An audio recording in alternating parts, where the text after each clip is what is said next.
You are now listening to Rings Kings Boxing World. You're now rocking with Ring Kings Boxing World. What's going on, family? Welcome to another installment of Ring Kings Boxing. I'm Big Q, your host, and as always, we talk about that real boxing talk here on Ring Kings Boxing. I like to bring in my co-host to the show, Eddie Too Mean Johnson. What's going on, Too Mean? Good. How you doing? Good, bro. Good.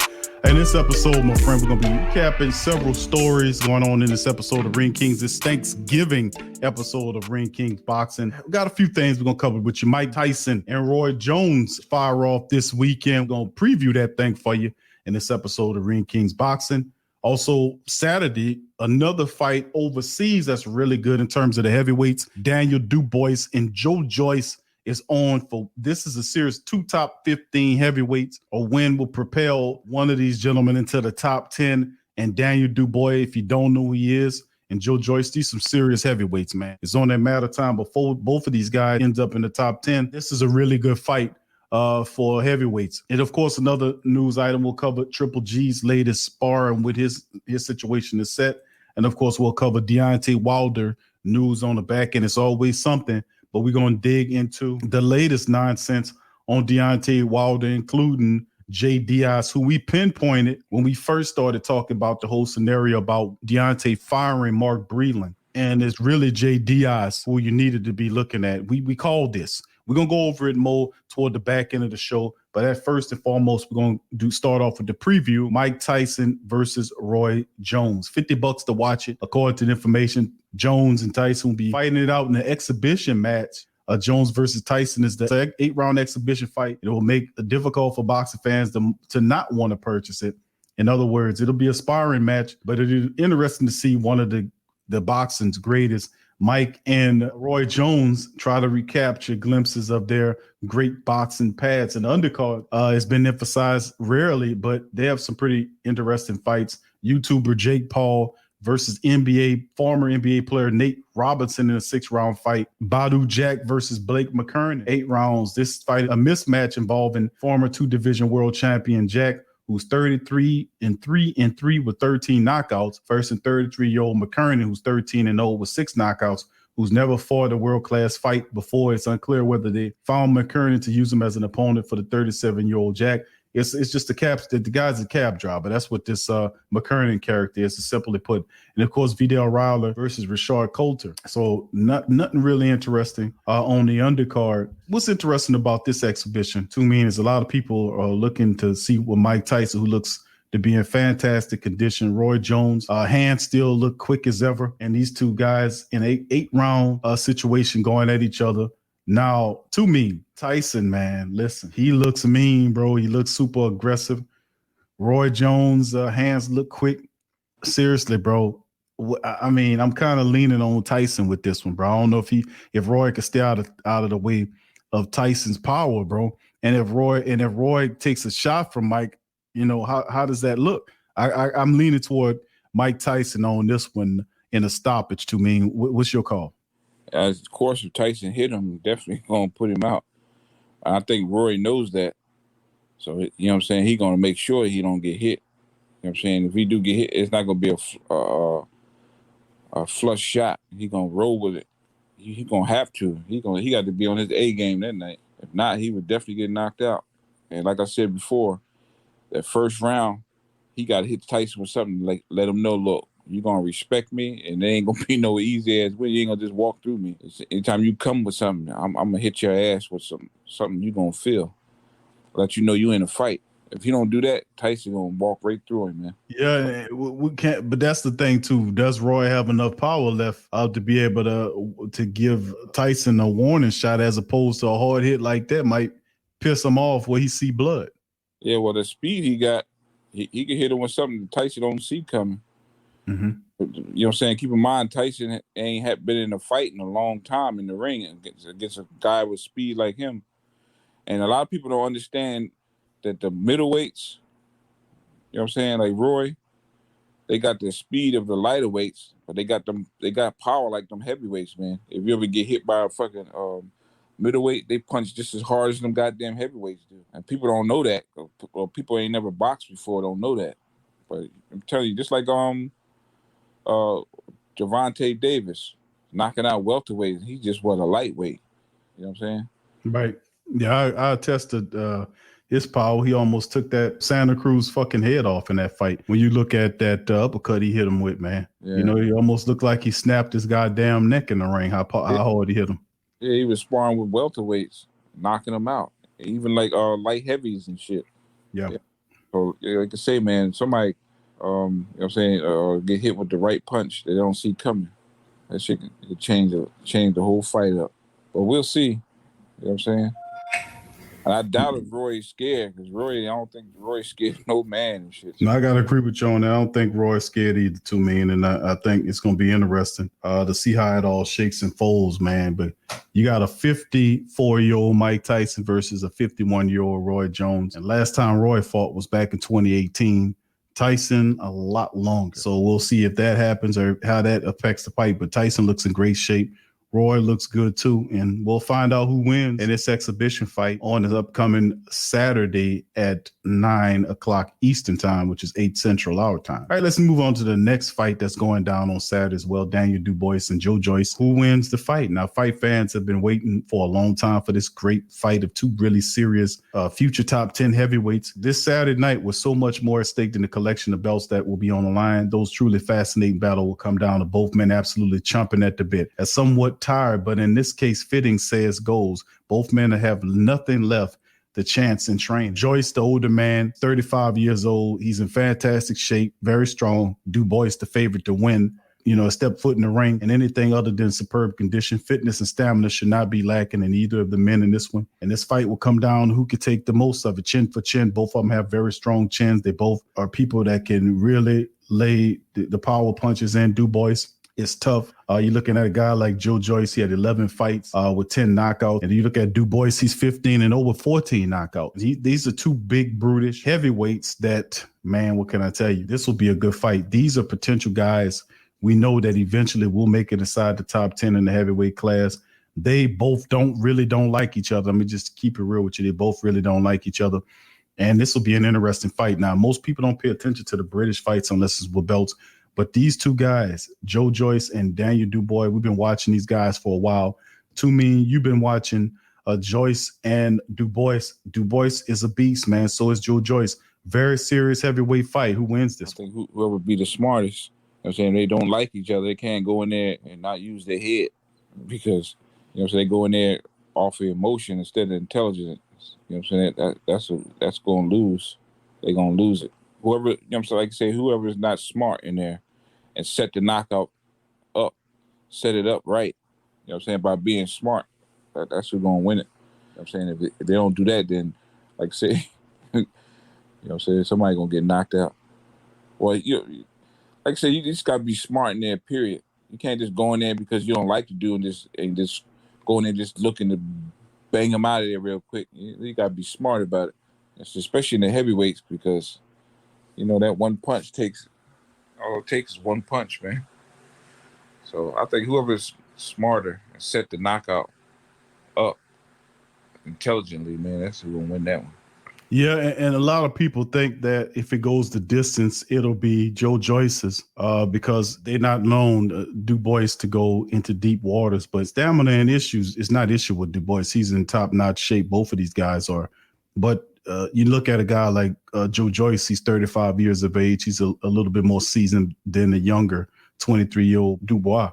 The issue is the puncher power, who has, and like you said, a smarter game plan. But for whatever reason, I'm gonna lean toward Dubois on this one. I think Dubois has the momentum. And I think that a lot of people want to see him beat a very good opponent like Joe Joyce. And this is the toughest fight that he's ever had in his young career coming in. And I think he'll handle it accordingly. This is going to be a knockout, drag-out fight. A lot of good power punches because both of these guys are really good. But I'm going to have to give it to the younger fighter. I think Daniel Dubois, ultimately, whether it's a stoppage late or they go into a split decision, I think Dubois end up winning this fight. But I have to lean on Daniel Dubois to me, and that's going to be my call. All right, let's go on to the next news item. Triple G, that's right, Triple G is back in it.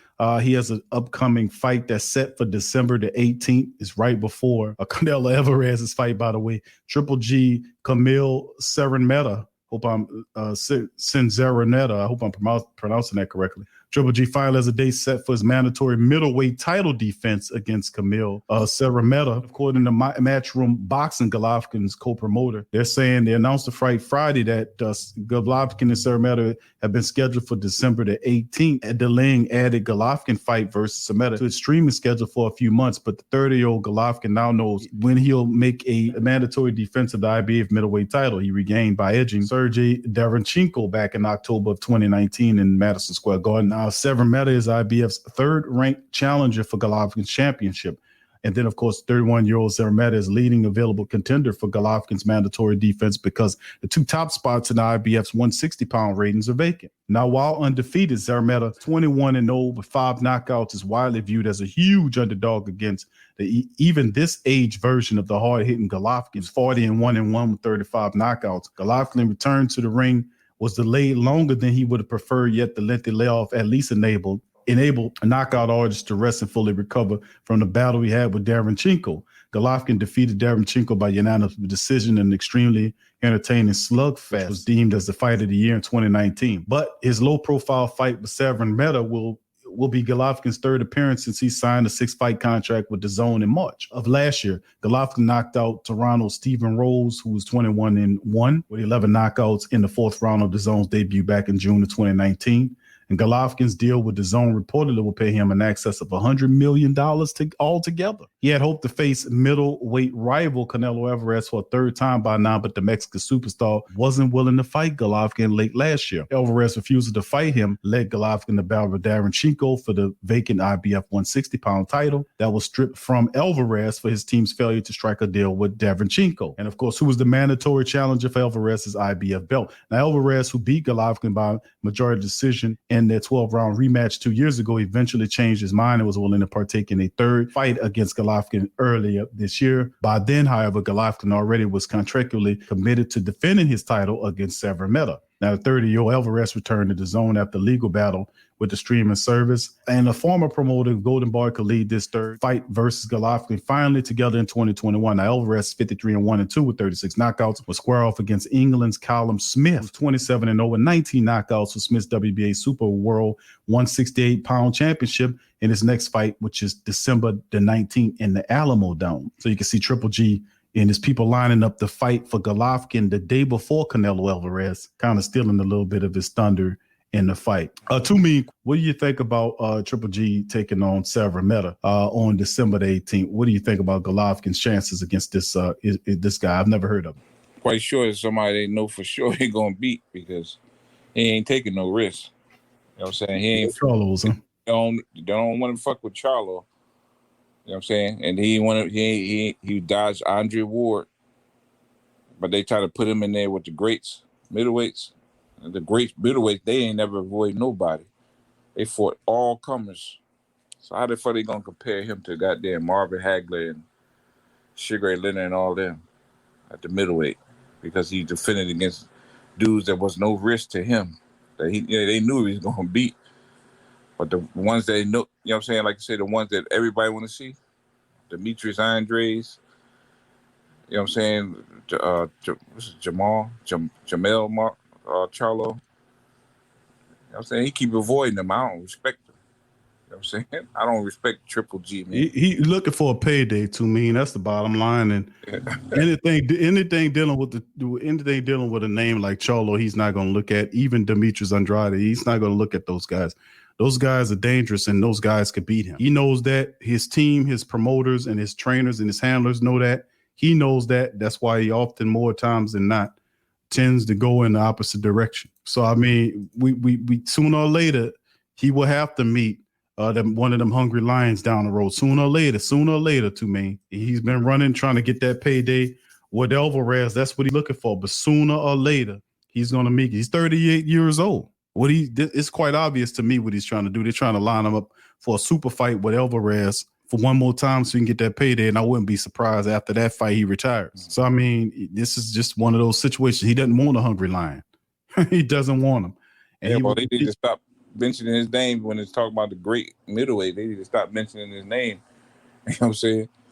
They need to keep him out of that category, man. That's true. I agree with you on that. I would not be a guy that promotes Triple G to be one of the best middleweights, because if you want to have that respect, take on Andrade. Take on Charlo. You beat those young lions, man. You're gaining another degree of respect in the business. But he's 38 years old. He's been chasing Canelo Alvarez for several years now, to me. And he'll probably get his wish sometime in 2021. But who knows, but Canelo, these guys are running out of real estate. Sooner or later, all roads are going to run right into the Charlo boys. I'm telling you.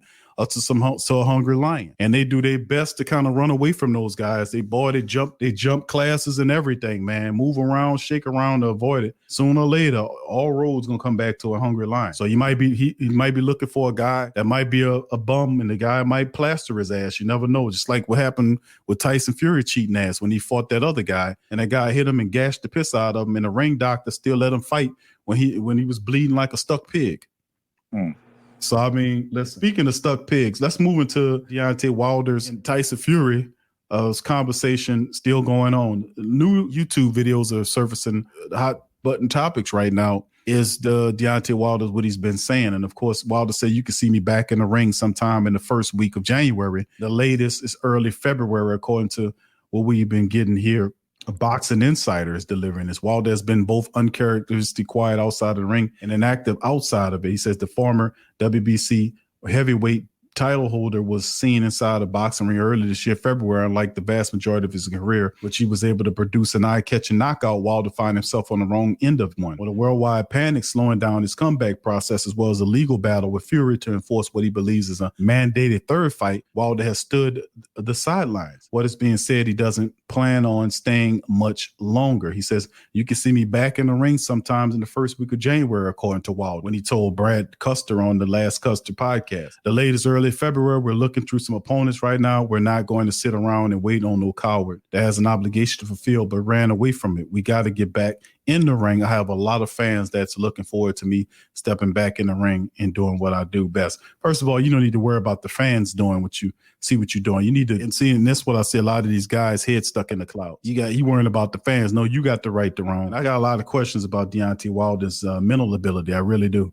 Although he's now 34 years of age, 42-1 with 41 knockouts, love to settle the score with Fury. It appears as though he is moving on the road to winning another title. World title shot could be near impossible at this moment, though. And we talked about this to me several shows ago. We talked about if he loses or do not make this fight, he will fall behind and won't get another title shot for at least 2 years. Because if you line Tyson Fury and Anthony Joshua together, they will have 3 fights. And those 3 fights, it'll be a triple fight affair. I'm telling you, because it'll be an entertaining first fight, and it'll be obvious rematch thrown in there. And then ultimately be a third fight, just like the Deontay Wilder and Fury trilogy. It'll be a trilogy, and trilogies tend to last 2 years, sometimes 2.5 years. So he will not be able to do it. And of course, Wilder's in 34 years of age right now. He's in the prime. And he says he wants to settle the score with him. The road to winning another title could be near impossible at the moment. Anthony Joshua is the only other heavyweight title. This is solely fixated on his mandatory against challenger Kilbert Puloff, and has said on numerous occasions that once he dispatches of him on December the 12th, he will place all his attention on Undisputed Showdown with Tyson Fury. Wilder may find himself out of the championship mix in the immediate future, but that doesn't mean he doesn't have a long list of contenders that he wants to make his comeback. Dillian White, I want Dillian White. And Dillian White, said Wilder when asked to choose his next opponent. Dude upsets me, man. He acts like we went together. We had a breakup. He can't get over me. Ruiz will be one on my list as far as hype. Helenius could be another one. You got the Parkers. You got Usyk. I would love to fight him. So he's already looking at the fact that he possibly won't get it. And the truth be told is, too,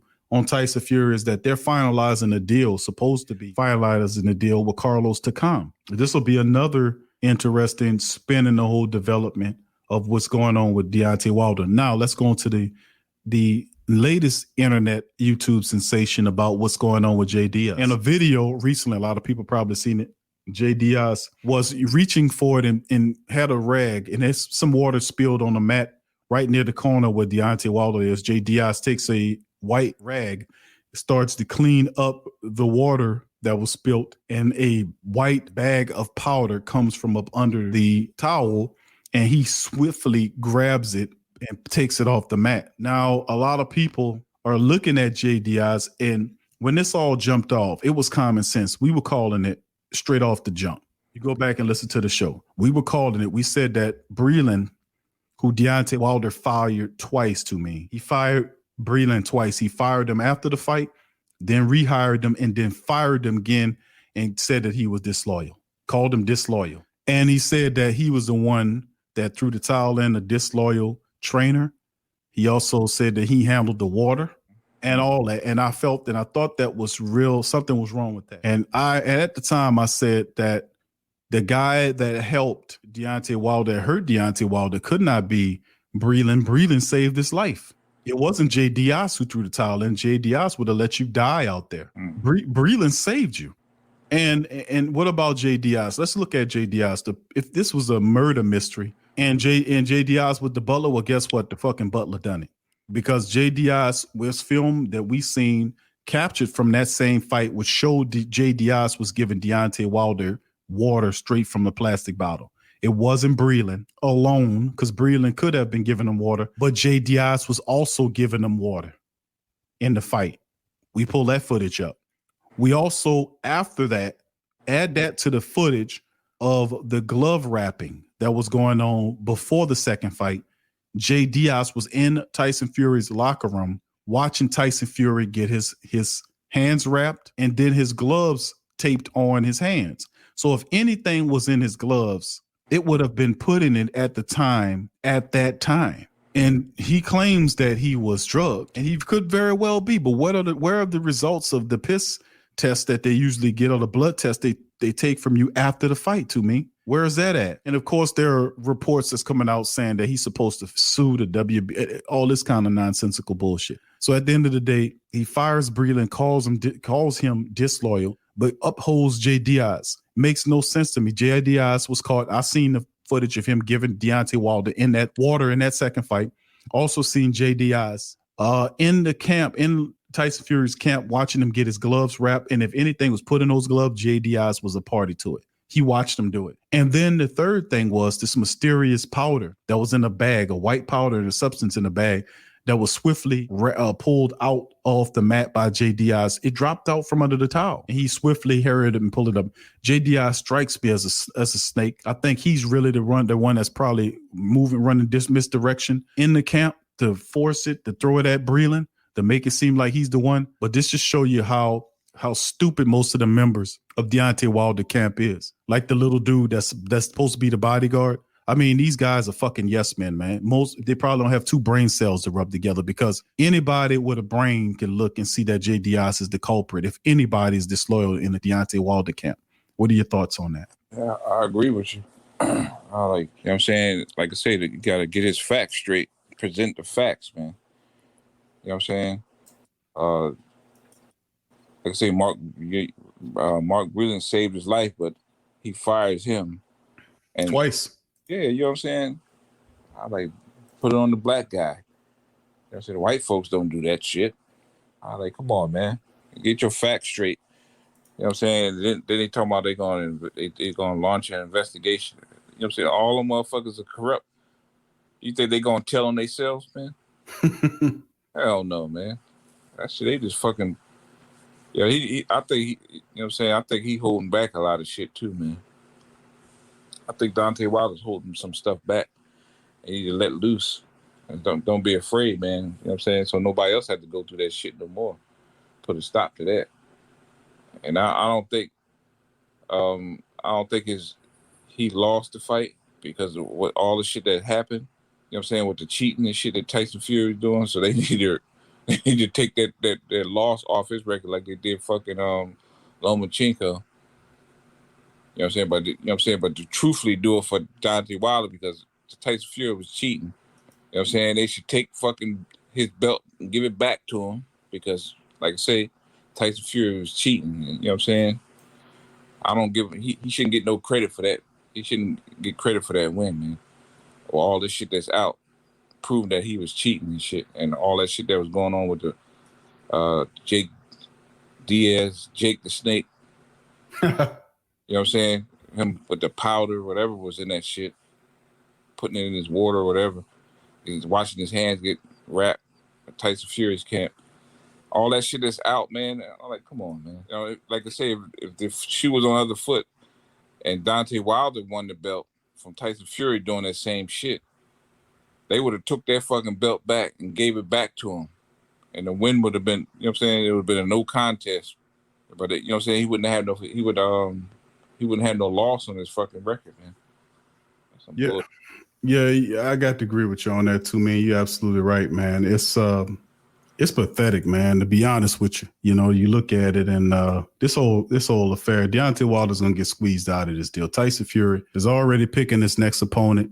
He's gonna push past it, and obviously you can't get away with this level of cheatery unless you had a whole apparatus moving with you. We know that they refused to do anything of an investigation, even when it was called upon. Now it's not at the internet or the new media is driving the attention and questioning what they're doing. They then are going to go and investigate themselves. Then ultimately, guess what they're going to determine? No wrongdoing that's occurred. We did an investigation. They will not out Tyson Fury. They will not say or find his gloves and find out that the gloves that he had an egg weight in the gloves. You can't remove the fact Deontay Wilder's side of his head was dented, like something he said would hit him. If he was drugged, then whatever the tests were after he was drugged should be proof enough that he was drugged. If something was in his blood or in his urine, they test you after the fight. It should be in there unless it's covered up. So it's several different things that he's asserting that he had a guy in his camp that they were able to get to and buy off to drug him.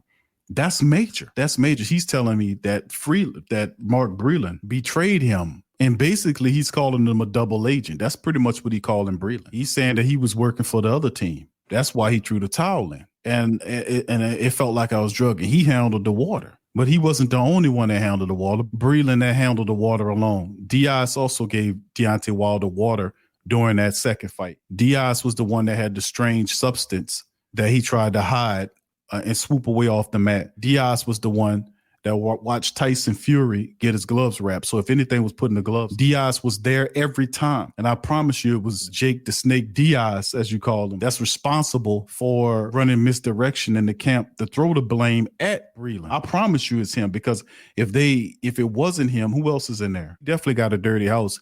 It might be multiple members up in there, but Jay Diaz don't appear to be somebody that would be above being bribed. I mean, they probably gave him a lot of money to remove Deontay Wilder out of the mix. And then the WBC wouldn't even listen to him. They created a whole nother division called the Bridger weight to get him out of the heavyweight so Tyson Fury can fight Joshua for the money. I mean, it's a whole removal. This whole thing works all together, and they really think of your sleep.